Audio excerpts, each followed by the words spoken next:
if you're trying to move people, it's always harder to get people to care about something they don't come in caring a whole lot about. That is a heavier lift than meeting them where they are, so to speak, and finding a way to talk about yourself or your issue in a way that connects with something they're bringing to the table already.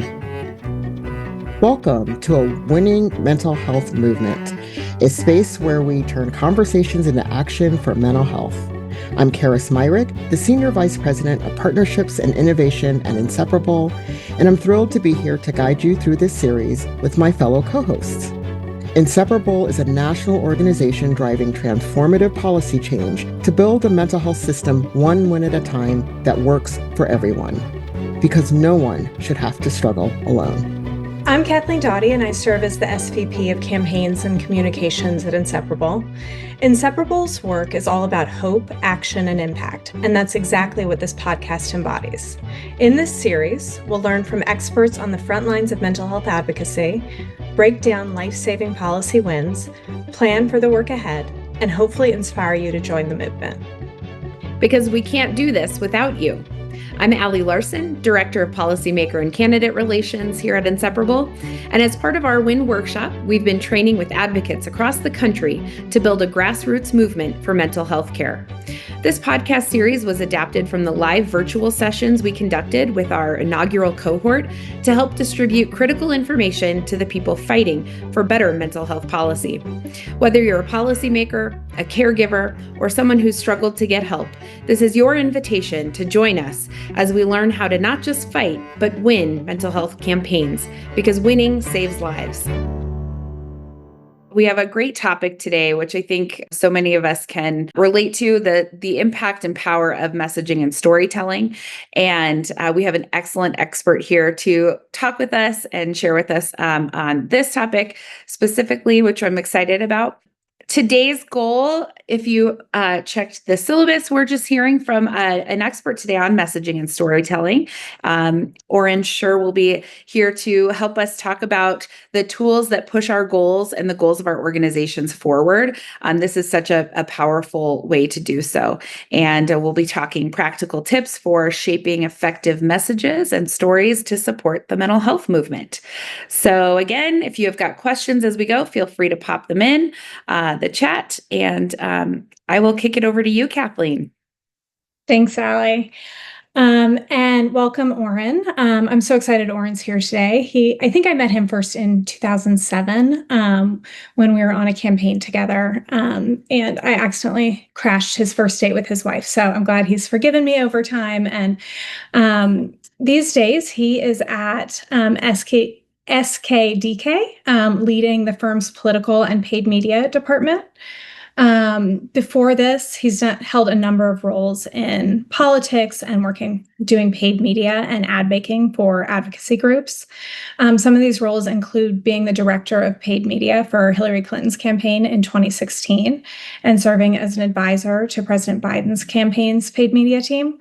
His other clients more recently include Governor Wes Moore and Laura Kelly in Kansas, as well as several advocacy groups. He also teaches a campaign communications class at George Washington University and lives in Tacoma Park, Maryland, with his wife and their twin boys. So he'll get more into his background in a minute, but we are thrilled to have you here, Oren. So with that, I will just kick into the first question. So we would just love to hear more about your background and how you got into communications and made your way into your current position. Great, and thank you for having me. And Kathleen absolutely did crash my first date with the woman who then became my wife. She didn't know it at the time. I guess I didn't know it at the time either, but so we'll consider it a good omen, I guess. Yeah, just quickly, I kind of grew up in the DC area, so I was always around campaigns, but not actually, my family wasn't actually involved, but just in an arena where politics and campaigns were around us a lot. And went to George Washington, where I now also teach, and got right involved in campaigns and really was drawn to the communication aspect of it. And I didn't know at the time, frankly, that it could be a career. I thought of it more as a hobby that then kind of became a career. But my 20 plus years in it has kind of taken three different parts, all related. I began as a press secretary and communication director to Democratic candidates, both on Capitol Hill and the campaign trail. I began in Maryland politics, where I'm from, but then got the very good advice, really the most important advice I think I ever got in my career, which was go do politics outside of the DC area, go do politics outside of the area where you grew up, go do politics outside of the East Coast. And that set me on a course of 10 years or so of running around the country, working on campaigns as a communication director and then a campaign manager. A lot of governor's race work. I really was drawn to the governor's races in particular, but did that for a number of years and then made the move more towards the advertising side of things. And as Kathleen mentioned, I kind of directed the Hillary Clinton's ad campaign in 2016 from headquarters and kind of managed a bunch of ad firms who we had working for us there. And then after that campaign, joined the firm where I work now, which is one of the larger communications and advertising firms in Democratic politics. And we work for all sorts of candidates and organizations doing message development, communications, advertising. So that's how I got here. So I know all of those experiences probably led to some incredible stories, and we want to get to those in a few minutes. To start, though, I wanted to ask you about sort of the fundamentals. So I know you teach this course on campaign communications, and just as a professor, or as a teacher, what are the 3 to 5 things you want your kid or your students, I guess they're not kids, to take away at the end of the semester? Yeah, I think the idea for the class, because I am somebody who works in the field rather than kind of the more academic professors they have, is to take the theories that I know they learn in their other classes. These are students who primarily major in political communication. And frankly, they're the same theories that I learned in that program 25 years ago, and how to apply them to the modern campaign world. I want them to better understand the trends that define our politics right now and how they impact how we communicate. Extreme partisanship and the nationalization of our politics, the changes in the media landscape and in advertising, things like that. Want them to understand that campaign communications is not a series of tactics, right? Advertising, debate, or not only debates, press events, speeches, social media influencers, you hear all about that, but that the tactics are fairly meaningless if you haven't developed the right message. And that requires research. It requires the ability to look outside the bubble you live in, and to find messages that can motivate people who probably aren't like you. Would like for them to develop an informed perspective on what's working and not working in today's campaign communications. And we also do devote some time to the ethics of political communication, and GW actually teaches a whole course in this now, which I helped develop and am proud of, because under the theory of, basically every other discipline, whether you're in medicine, law, business, journalism, you need to take an ethics course. But if you are entrusted to communicate about our democracy, there was no ethics curriculum whatsoever. So we spend a little bit of time on that. We do want to send good human beings into the world doing this kind of work. It's definitely true. As a follow-up, you talked about the research and figuring out how to talk to people who may not necessarily agree with you. We've talked about polling in this class. We've talked about focus groups. Are there other things that you think are important to roll into that research process? Yeah, I mean, I think we're going to turn to a few slides on this soon, but to me, message development, whether you're talking about a candidate or, well, okay, maybe we should just turn to this. This will help answer the question maybe in a little more of a structured way than I was about to do it. So there are a few slides that I put together. Primarily, I've used these with my students. I've also used these. I spent a lot of time working with candidates for office and having discussions with them about their messages and the beginning pieces of how to develop it. Opinion research is a key piece of it, but to me, there are also some kind of threshold questions you want to think about before even beginning that process to make sure that also goes in the right direction. I put here as number one, and it really is the beginning space. This who actually is your audience? Is it the public writ large? That's a very big audience. Or is it some smaller subsect of the public, or is it not? Especially in advocacy space, is it a set of policymakers? Is it a opinion leader group of some sort? Right? Understanding who is your audience, um, what are their partisan leanings, because most of what we communicate about does intersect with the very hyper-partisan nature of our politics right now. So just understanding that, that might be something you know, it might be something you have to learn through your research. How informed are they? Right? Are you starting from square one on whatever you're talking about, whether that's whether that's introducing yourself as a candidate?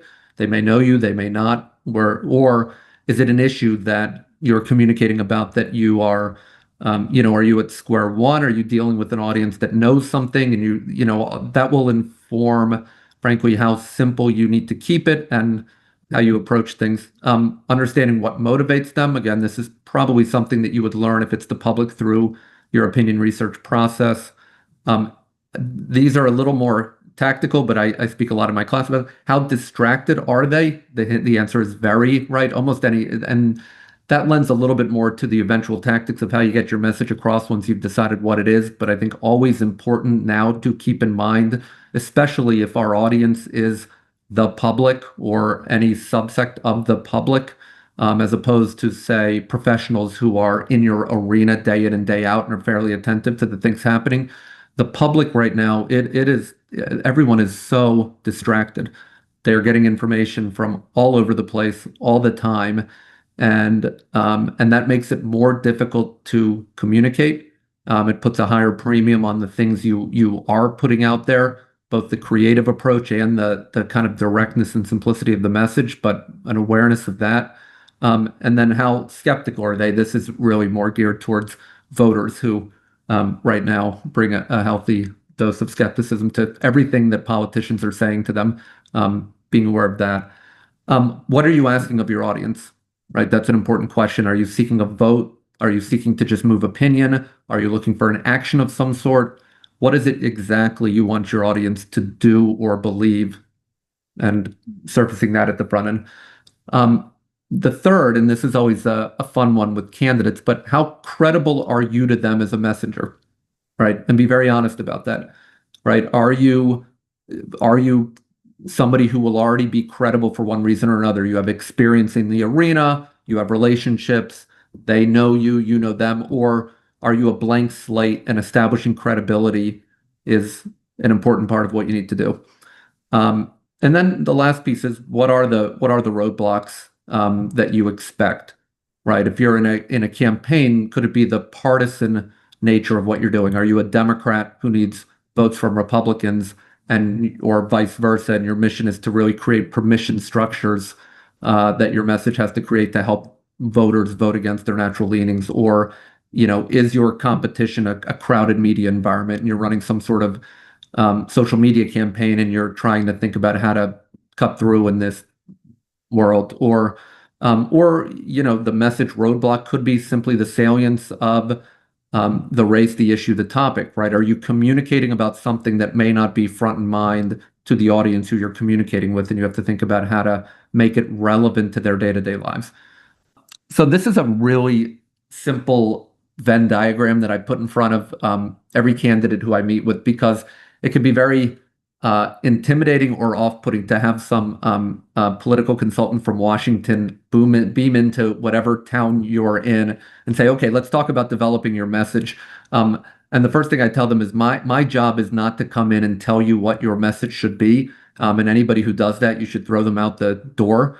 My job is to help you get there and to help the team get there through a process. And in the most simplest form possible, this is kind of what we're talking about, right? A message is simply, and again, this is candidate oriented, though I do think some of this can apply to issues and organizations too.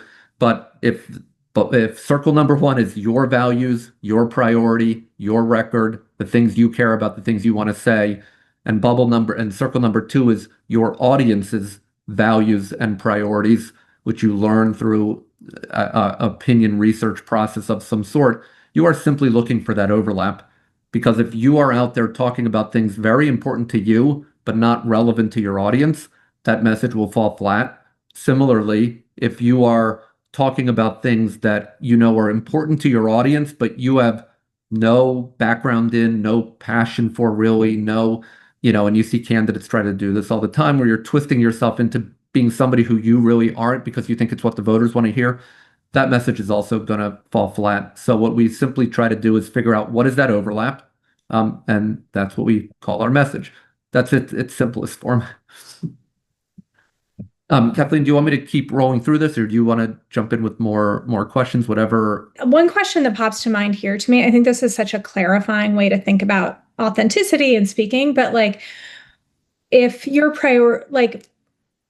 the priorities of yours that don't fall in the center, and same with the voters, like how much of the campaign is spent on like aligning those or defending those or ignoring? Well, I mean, I think through your probably again, it depends who your audience is, but again, let's assume it's some group in the public, either a geographic group or a, understanding if you're trying to move people, it's always harder to get people to care about something they don't come in caring a whole lot about. That is a heavier lift than meeting them where they are, so to speak, and finding a way to talk about yourself or your issue in a way that connects with something they're bringing to the table already.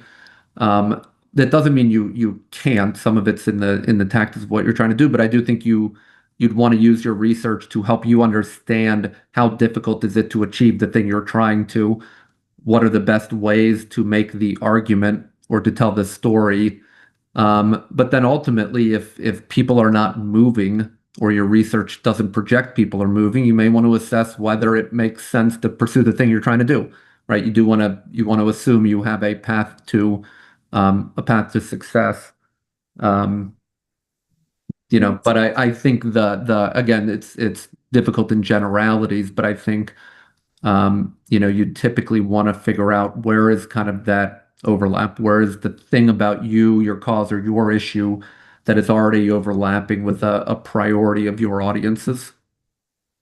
I think we can go ahead, unless other folks have questions, I think we can go ahead and Oh, hold on. I've got it. Judy has a great one in the chat. Can I jump into that one? Because of course. Yeah. So this is something we deal with a lot, and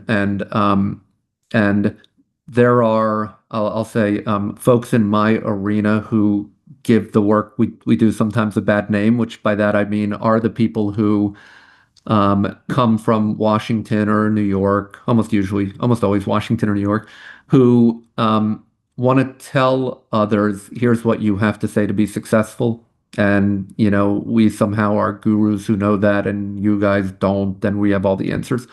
And that's that approach, it doesn't work. It's not effective. It's also fairly off-putting.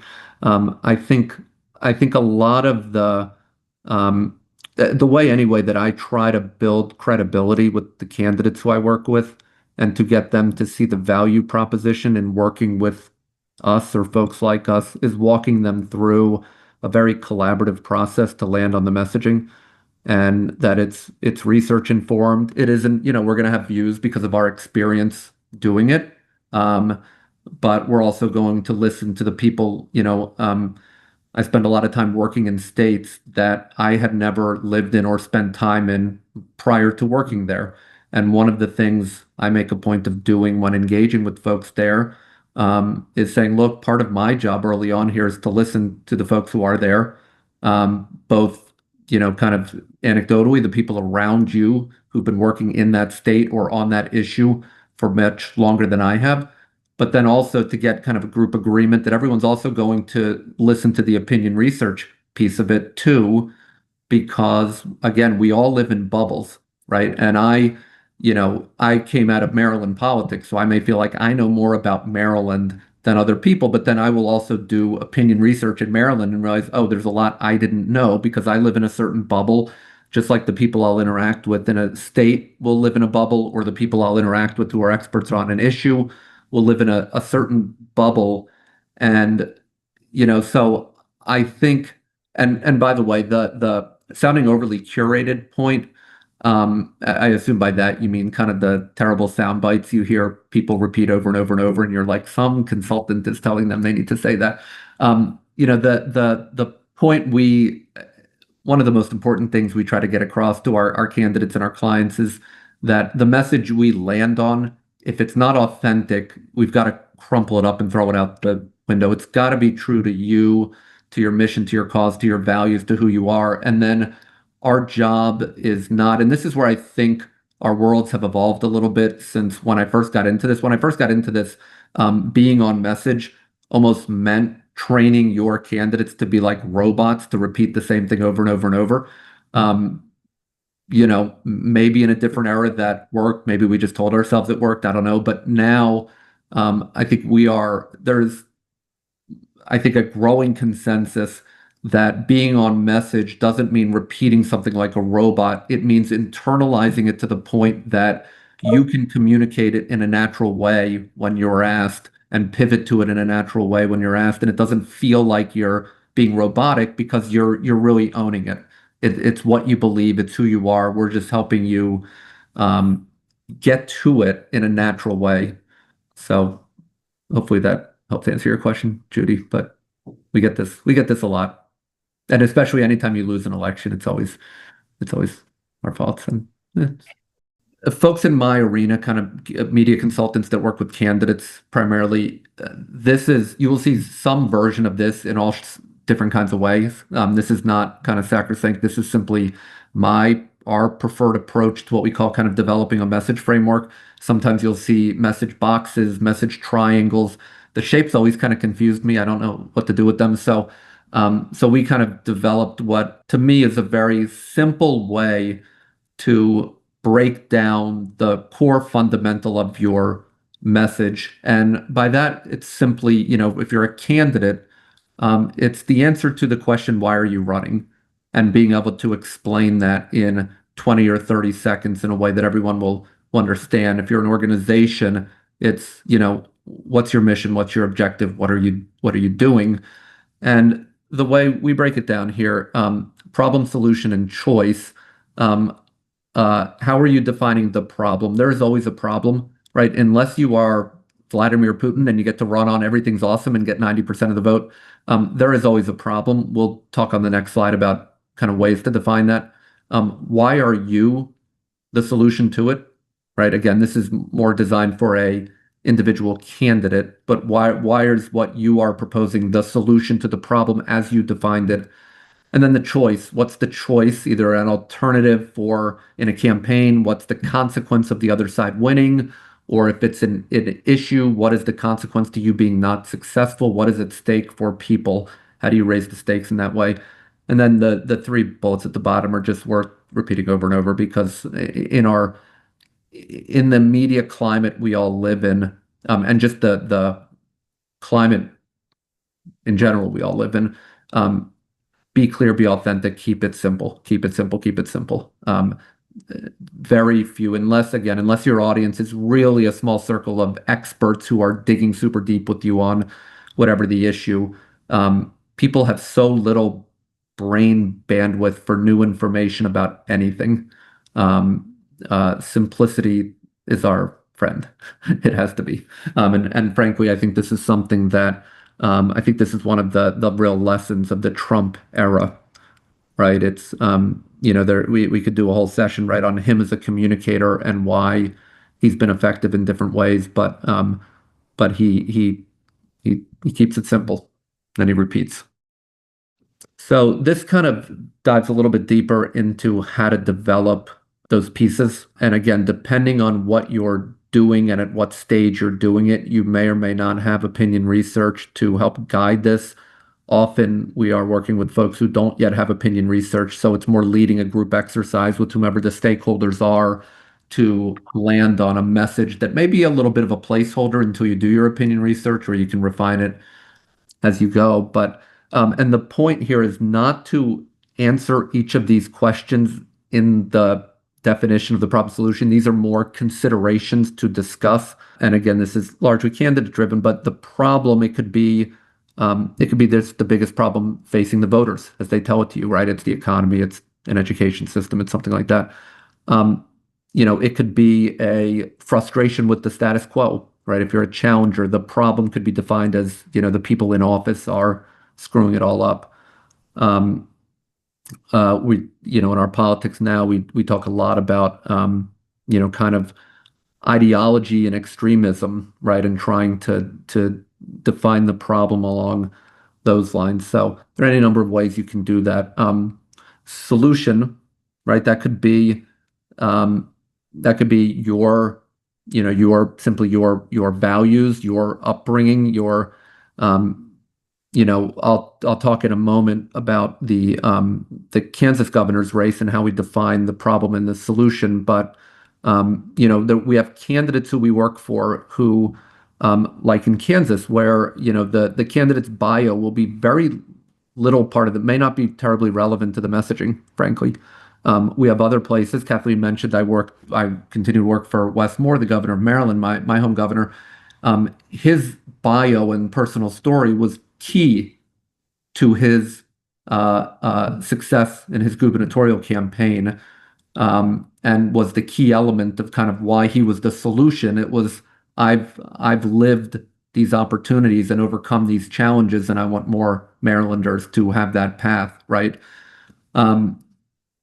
You can define it along the lines of a specific agenda issue or core value, right? Or your approach, right? If you're running against the kind of an extreme nature of hyperpartisanship, you know, your approach, a bipartisan approach, could be a key element of why you're the solution. And then the choice, as I mentioned, that's really what is the choice for voters? Why are the stakes high? What happens if we're not successful? What's the consequence? How do you make it meaningful and high stakes? Nobody wants to feel like they're voting or being asked to participate in something that doesn't matter, right? Why are the stakes important to do the thing you need them to do? So below is kind of a little graph that could be again, a templated example of how a candidate would answer, why are you running with this problem solution choice framework being put in place?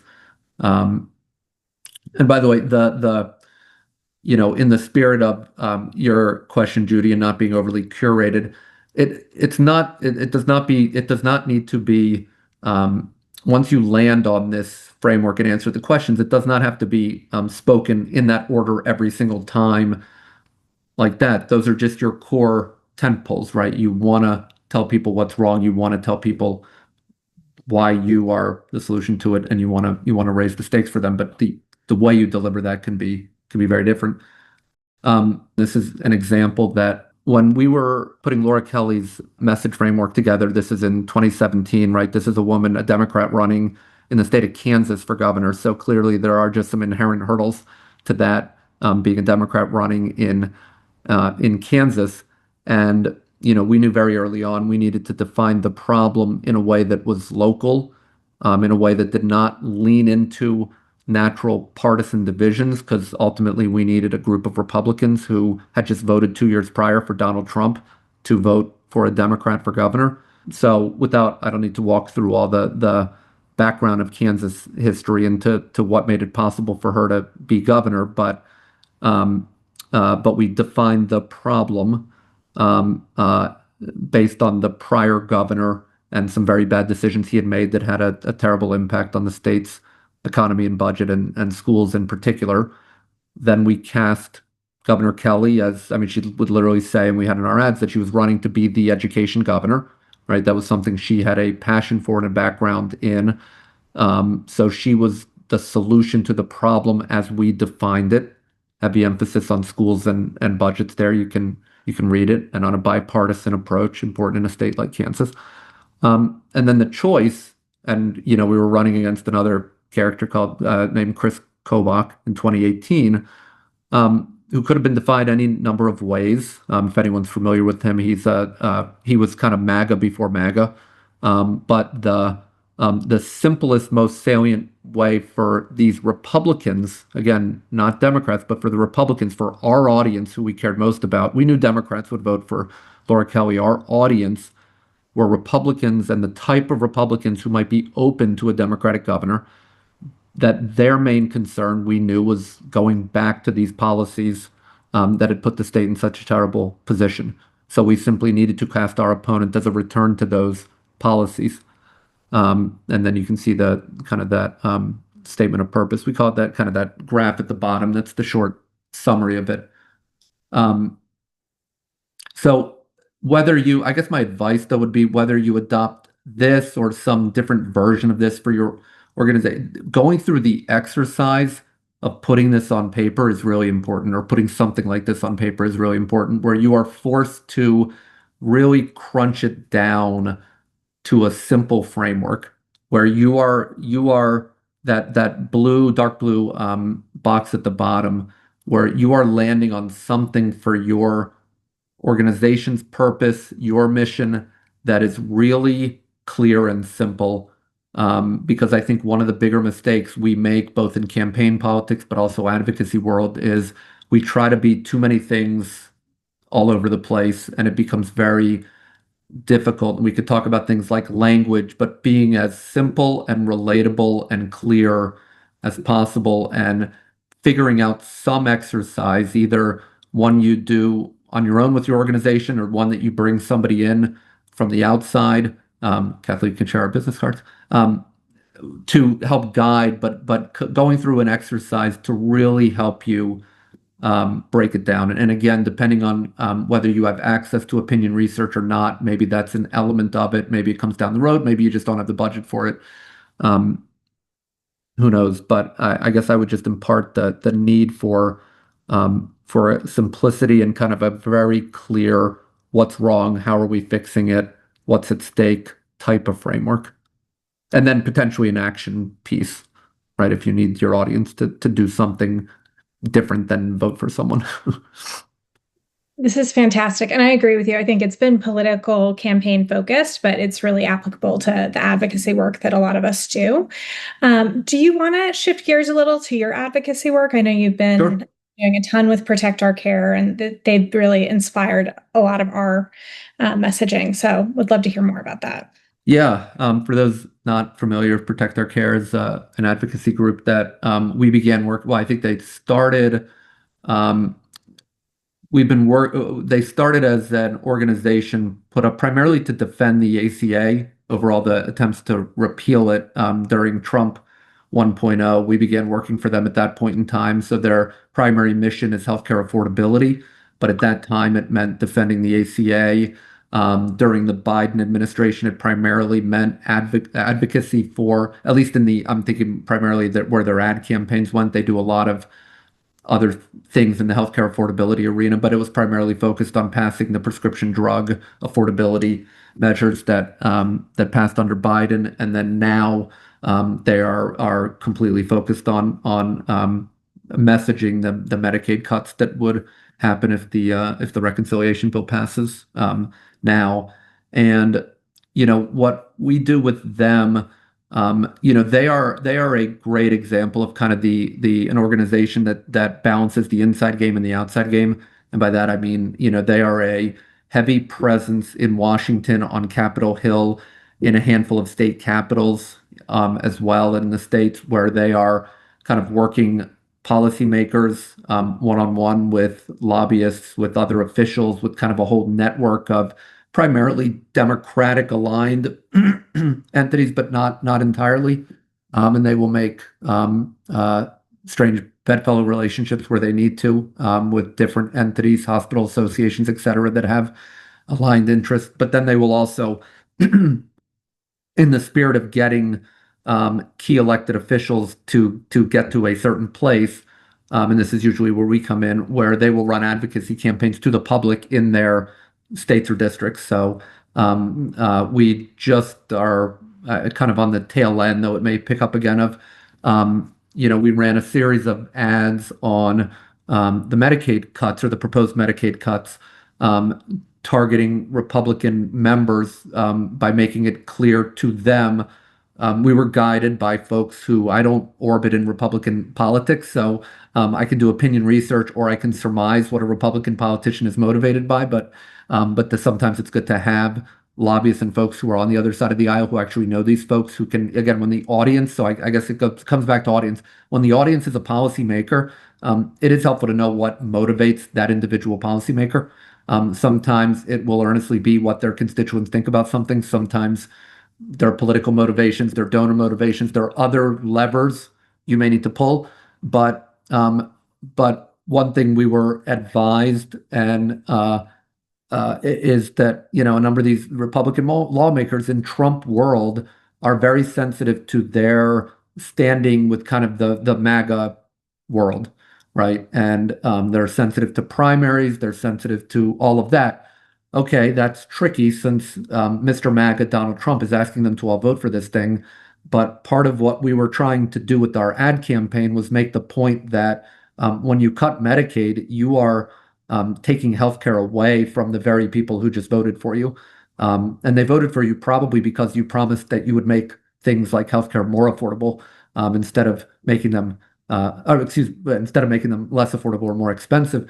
So we ran a series of ads. We ran one ad with a fellow who works at a nursing home, talking about how all the patients there, the seniors who are there, would probably need to leave if they lost their Medicaid. And then he puts on a MAGA hat and he says, "I voted for Donald Trump. I'm 100% MAGA," or I don't remember how exactly he said it, but these cuts hurt everybody. This isn't about politics. This is about healthcare affordability, right? We also ran a spot that featured Steve Bannon from his podcast talking about how they need to be wary of the impact this would have on MAGA, specifically on the people who consider themselves the MAGA movement, kind of working class people, or frankly, working class white people, some of the perceptions around Medicaid. So it was the kind of ad campaign that, if we were speaking to voters 2 weeks before an election, we probably would not use Steve Bannon in our ad, but we were trying to run a campaign really targeting the political ecosystems around a number of politicians, as opposed to just the general public. Now when we talk about advertising, we do, we needed to be comfortable putting the ads in front of an audience, but we were pumping these into Fox News. But it was really with a way to come back around to that member.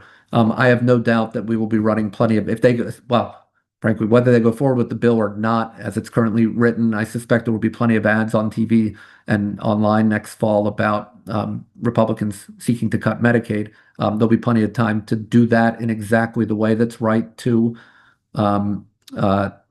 voters. But right now, it was more of kind of this inside-outside game. I'm looking at the questions in the thing. Either do facts matter in messaging anymore? That's a tough question. I'll say this. I think most of the candidates and causes we work for, they're not comfortable. We're not making it up. I do think that I think voters have a pretty high bullshit meter these days. Now, we certainly use facts and use them to make arguments, and are not neutral in the presentation of them for sure. But I do think that we're largely communicating in things based in fact. And when we're talking about things like TV ads from issue groups in particular, if there's no fact behind it, that ad can get pulled off the air still. So that's something that, at least in the execution of advertising, that can still happen. But I'll tell you a short story along these lines, which will probably just depress you, so I apologize. But in my class, I try to bring in speakers from both sides of the aisle. Since I bring a Democratic bias, I really try to bring in some Republicans so the students hear from that vantage point. And we brought in one of the leading digital consultants in Republican politics who works for Trump and a bunch of the senators and everything. And one of the students asked him at the end of class, they go, "So how do you deal with all the misinformation?" Excuse me. "How do you deal with all the misinformation out there online?" And he started talking about, well, you just got to put it out through these social channels, and you're not always clear about it. He was basically answering the question of how spread misinformation, not how to combat misinformation. And the students are all just like sitting there with like their mouths like wide open. Like, I'm like, well, this is our politics today. That was important you hear that, I guess. Um, I'm just reading the other question in here from Zoe. Repeated in the world. What are some of the conversations? I think I'll say this. We're obviously at a moment where Democrats are doing a lot of message soul searching, and I'm supportive of that. I do think we need to figure a lot out about our own messaging and how we present ourselves to the public and how we connect with the broader group of the public. So I'm very for that. But I don't believe Republicans, they're having some electoral success. I don't believe they are pretty divisive and not terribly popular themselves. So I don't believe they are, creating a huge majority of voters who are enamored with their vision. I do think that they have that something we don't have at the moment that they do have is a very powerful chief communicator in their party, who, for sure is very divisive, but does communicate a very clear message that you tend to know where he is and what he thinks. He uses simple language. He repeats it over and over. That's not something Democrats are terribly good at. We like to explain things in lots of ways. We like to use language that's not always simple and connects with folks. So I do think there are lessons we can learn there. I do think the Republicans have figured out a way to tap into the social media ecosystem in a way that it can kind of, to me, it's kind of reminiscent of the old talk radio days where there's a community of people that's organizing around a medium that is more cultural than simply kind of messaging. And I do think there's a lot of work being put in on the Republican side there that our side has some catch up to do. So I think there's a lot happening in that space right now, how to get more of our people out there in that world, not to regurgitate political talking points, but simply to start entering the cultural conversations in ways that, I think we've either been absent from or disconnected from in recent years a little bit. So I don't know if that answers your question, Zoe, but So I have one more question. If anyone else has any, please drop them in the chat. So we've talked a lot about partisan campaigns. A lot of our organizations are bipartisan, and we're constantly trying to figure out the way to strike a balance between bipartisanship in our messaging, but also messaging that's strong enough to like make the point and cut through, and activate the audiences who are most likely to take action that we need them to do. So do you have any advice on striking that balance and crafting those messages effectively? yeah, I mean, look, I don't, and I assume do you mean bipartisan or nonpartisan or kind of both or? Both. Yeah. Look, I don't think they're mutually exclusive. I think sometimes we associate it really depends who your audience is. Again, I think sometimes we associate energizing an audience with things that are going to go viral and things that are when that typically means it's happening because you're exciting one partisan edge of it or another. And if that's not actually who your audience is, I actually do think certainly in our campaign politics, um, uh, there is a between the whatever you call between the 40-yard lines on the football field voter that they're probably largely voting in a partisan way because there are very few people who are actually switching parties back and forth or voting, splitting their ticket down the ballot. There are some, but that's becoming an endangered species. But they are not inherently partisan by nature, and in fact are even turned off by the extreme partisanship in our politics. I would look for ways to push off of it, right? Even be explicit about the fact that look for terms of phrase this isn't about politics. This is about this, connecting with people's lives. I think I don't know. I guess I kind of a little bit reject the idea that you need to be partisan to be energizing. I think there's a big audience of folks who are tired of all the partisanship and are just looking for people to connect with them on what's happening in their lives or in their communities or in their states that they ought to care about. And again, if you're able to, I call it kind of pushing off of partisan politics, but almost being explicit, you might actually find you have a bigger audience there of people. And look, the challenge is they may not be the people who are going to do the retweet or like that, they may be a little bit less action oriented by nature. I do think you see more action and advocacy bipartisan bipartisan people than less partisan people. But I do think there is a big block of people that are not inherently partisan by nature who are looking for that.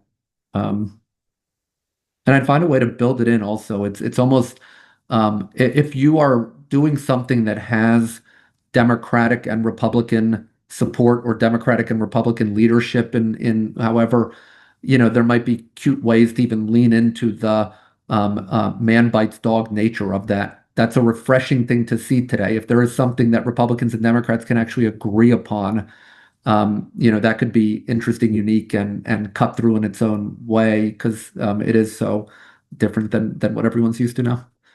Thank you. I think we can wrap there. This was incredible. I learned so much. I hope the class learned so much. Thank you so much for taking the time.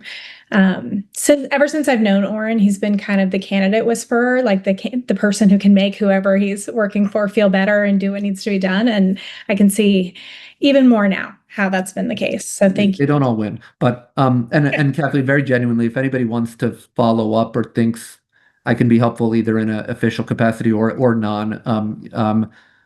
Thank you for the work you all do. You're working on really important things that should be talked about more in our politics, and I hope and I know they will be, and they are.